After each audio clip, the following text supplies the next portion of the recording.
This bill seeks to amend a section of the code that already exists that directs open enrollment procedures for school divisions and how they should execute them. This bill allows families, children who qualify for free and reduced lunch, which is 42% of our children, it's significant in Virginia, that they would be able to choose another school in the same school district for their child to attend. There are caps in place. If the school is full, the school has to set up a lottery to allow the school to adapt and make sure they don't overflow a school. But basically, this is an opportunity for us to reverse some of the challenges that we see in perpetuity that cause generational poverty. And I want to tell you a little bit about how I came to this bill. We all experienced the conversation about equity and injustice this past year. And I, like everybody else, did a lot of study and research to determine what substantively can reverse this. Because I tell you what, poverty hasn't changed in Virginia in over 30 years, the percent of poverty. And when I saw some of the educational tools that were out around that time, it hinged on education. Education was one of the most significant means to achieve opportunity. And with a good education, people actually had a chance at success. I always refer to social determinants of health because I believe they matter. I believe that some people have a chance in life and other people don't, because of where they start. And we know that's true because the data from VCU and the zip code data tells us if you're born in one zip code, you will die 20 years sooner and have less economic capacity, less job opportunity, less higher education than somebody born in your same city in a different zip code. Well, how do we decide what schools kids go to? It's by zip code. Why do we perpetuate that? Why would we not give children and families an opportunity to change that? There's other things that we brought up. We had beautiful testimony in committee from momvocates. That's what they call themselves, mom advocates. And so I am happy to answer questions, and we can talk about this going forward, but that's essentially what the bill does, Mr. President.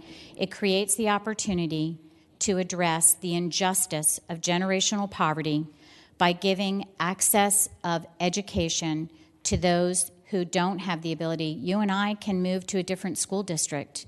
These students can't. And so, Mr. President, with that, I hope that the body will support the bill and pass it through, and maybe we'll just do that without any conversation, but I doubt it. I want to address a few issues. The first is that the heart of this bill comes from a report from VCU that was published in November of 2020, titled School Segregation by Boundary Line in Virginia. And this study, robust study, goes on to assert that the boundary lines within school districts that isolate individuals in economic settings are the major issue we have in densely populated areas. In an era, and I quote, of swift demographic change, in suburbs alongside sharply rising inequality, renewed attention to the dynamics of segregation grows more important. School districts and attendance boundary lines that wall off communities with highly differentiated wealth help structure segregation. Furthermore, this report goes on to say, segregation between schools in the same division contributes to half or more of all multiracial school segregation in Virginia's metropolitan regions, including Central Virginia, 56%, Tidewater, 50%, and Northern Virginia, 63%. Our recommendations are generally geared towards state policymakers. The recommendations call for extensive use of bully pulpit to amplify awareness about school segregation. So then let me turn to the bill and where it's inserted in the code. You're right. we already have open enrollment policy, but it seems to be devoted to a few privileged groups. People whose parents teach at those schools, we can assume the best schools. Parents who make a request, boundary lines. This may nibble around the edges. This may not solve the problem. In fact, nothing's going to solve the problem. We must have many things to solve this problem. But this is one more thing we can do. I'm sorry if it inconveniences school divisions. We cannot keep doing things the same way we've been doing them and expect a different outcome. We need to make sure every child in Virginia has the opportunity to get an outstanding education, and their parents should be the ones that have the final decision on that.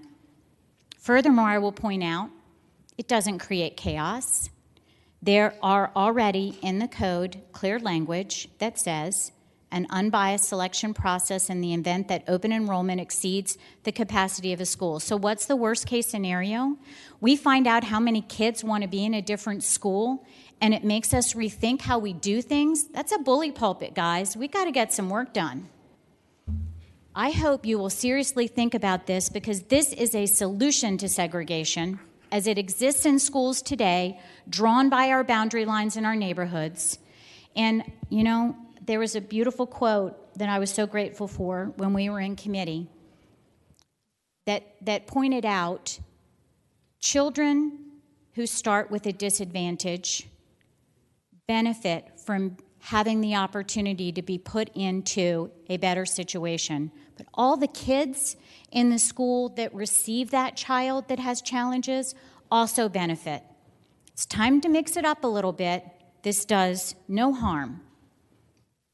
It's already in the code. It's just one more thing they can use to decide open enrollment, and it begins to develop the conversation about creative new things. We've been sending money to schools in trouble for a long time, and it's not fixing the problem. Generational poverty exists, hasn't changed in 30 years. Let's start doing something different. I hope you'll support this bill.